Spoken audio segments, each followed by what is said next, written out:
Kumusta mga ka-MPBL? Welcome ulit dito sa ating channel. Ang tagal ko nang hindi nakapag-upload ng video sa ating channel, kaya naman welcome ulit, and hopefully patuloy pa rin kayong manood dito sa ating channel.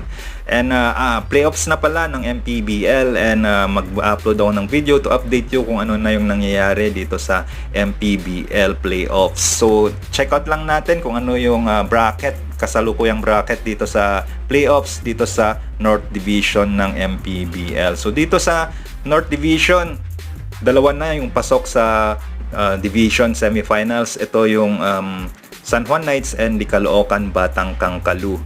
So sa series ng number 1 San Juan Knights versus number 8 Rizal Golden Coolers, expected na mananalo ang San Juan Knights, and yun na nga, tinalo nila yung Rizal Golden Coolers. Nung game 1, tinalo ng San Juan yung Rizal sa score na 79-64, and sa game 2, tinalo ulit ng San Juan yung Rizal 82-70 dyan sa May Paco Arena para tapusin yung kanilang serye at 2-0.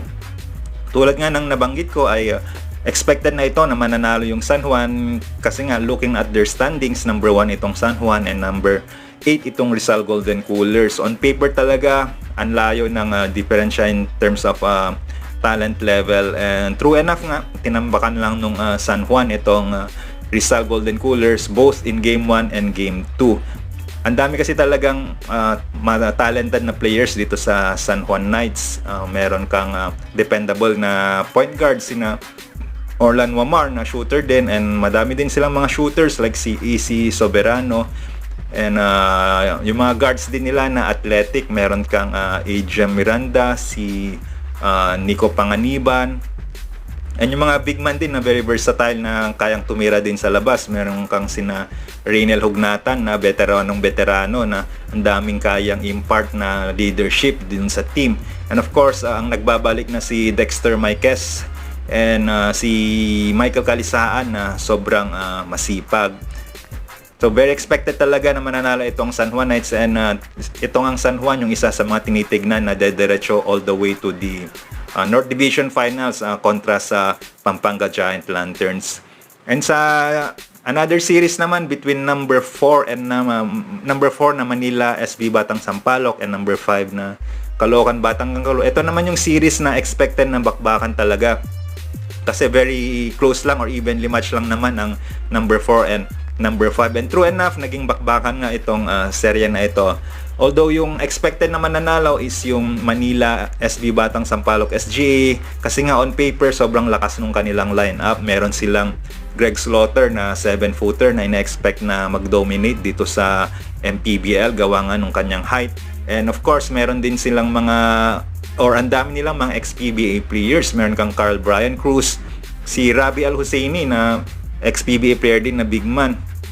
And recently, kinuha nila si Jory Napoles nung pagsisimula ng playoffs. Kinuha nila si Jory Napoles na recently lang din na-release from the PBA. And kinuha din nila si Joshua Toralba na nanggaling sa KBL. And ang dami pa nila, yung mga guards nila, si Renzo Navarro, young and upcoming na guard.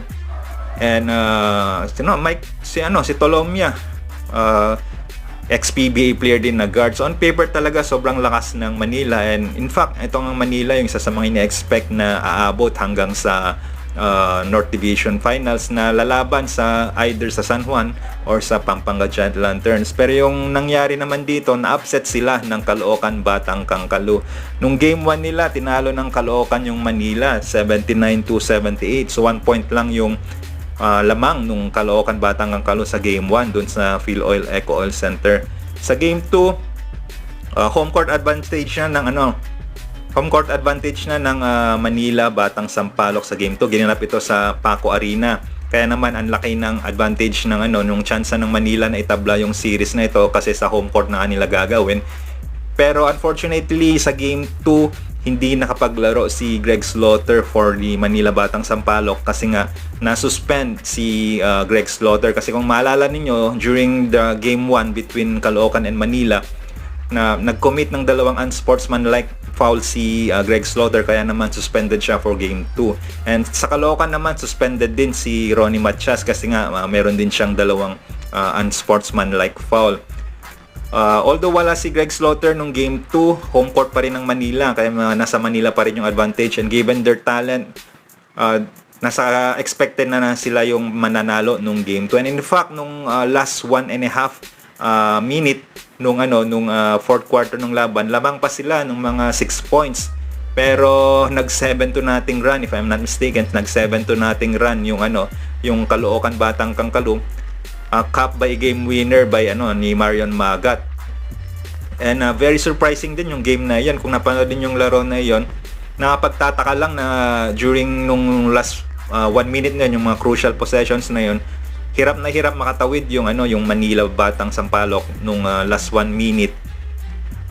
Pero hindi nagtawag ng timeout yung kanilang coach. So nakapagtataka lang kasi nga dapat tumawag sila ng timeout para maitawid nila yung bola. Kaso ang nangyari, hindi sila nag-timeout, kaya hindi nila naitawid yung bola, which resulted to a turnover na naging dahilan para makascore itong Caloocan Batang Kangkalu at may panalo yung laro ng 1 point lang din, 67-66. So it is a very disappointing and unfortunate ending for the season ng Manila Batang Sampaloc. Napaaga yung kanilang bakasyon when in fact dapat isa sila sa mga contender sa national finals. Pero anyway, papatuloy pa rin yung North Division playoffs. So sa other series naman, the series between number 2 Pampanga Giant Lanterns and number 7 Abra Weavers, lamang itong Pampanga Giant Lanterns kanilang series 1-0, and isang panalo na lang yung kailangan ng Pampanga para mag-advance sa North Division semifinals. And sa series naman ng number 3 Nueva Ecija versus Pasay number 6 Pasay Voyagers, lamang din yung Nueva Ecija Rice Vanguards 1-0. So if ever kung manalo yung Pampanga and Nueva Ecija, sila yung magtatapat dun sa North Division semifinals. Kaya abangan natin kung ano yung mangyayari sa mga susunod na laro dito sa North Division playoffs. Sa South Division playoffs naman, wala pang naka-advance sa South Division semifinals. Sa series between the number 1 Quezon Huskers and number 2 Negros Moscovados, lamang yung Quezon 1-0. As expected, tinambakan nila yung Negros Moscovados nung game 1 nila. Sa series naman ng number 4 Zamboanga Master Sardines and the number 5 Parañaque Patriots, ito posible din itong mangyaring upset kasi nung game 1 tinalo ng Parañaque Patriots yung Zamboanga 83-79 dun sa Batangas, sa Quezon Convention Center. Fortunately for Zamboanga Master Sardines, meron silang home court advantage sa series na ito. So yung game 2 mamaya, October 14 at 8 PM ay gaganapin yung laro sa home court ng Zamboanga. And may chance itong Zamboanga Master Sardines na may tabla yung kanilang series. And abangan nyo din yung game 1 mamaya, ay yung first game mamayang gabi, October 14. Ito yung game 2 ng Quezon Huskers versus the Negros Moscovados. Dito naman sa series ng number 2 Batangas City Tanduayra Masters and sa number 7 na Davao Occidental Tigers, ito yung match up between two former MPBL champions. Kung naalala ninyo, Batangas City Tanduayra Masters, sila yung inaugural champion ng pinakaunang season or yung Raha Cup ng MPBL. Ito namang Davao Occidental Tigers, sila yung nag-champion nung third season or yung Lakan Cup nitong MPBL. So Battle of Champions ito. Lamang yung Batangas City Tanduayra Masters 1-0, and yung next game nila ay gaganapin sa home court ng Biñan Tataktial. Ito namang series between the number 3 Biñan Tataktial and the number 6 Cotabato Warriors. Mukhang may upset din na maganap sa series na ito kasi nung game 1 in-upset nitong South Cotabato Warriors yung Biñan Tataktial sa score na 85-82. So lamang sa series na ito itong South Cotabato Warriors 1-0, pero yung next game na ay gaganapin sa home court ng Biñan Tataktial. Kaya abangan natin kung may tatabla ba ng Biñan Tataktial yung series na ito o mananalo yung South Cotabato Warriors and mag-a-advance sila. So if ever kung mag-advance itong Batangas City Tanduayra Masters and South Cotabato Warriors, sila yung magtatapat dun sa South Division semifinals. And kung manalo yung Quezon and manalo yung Parañaque Patriots mamayang gabi, magtatapat naman itong Quezon Huskers and Parañaque Patriots sa South Division Semifinals. So abangan nyo lang yung mga upload natin dito sa ating channel.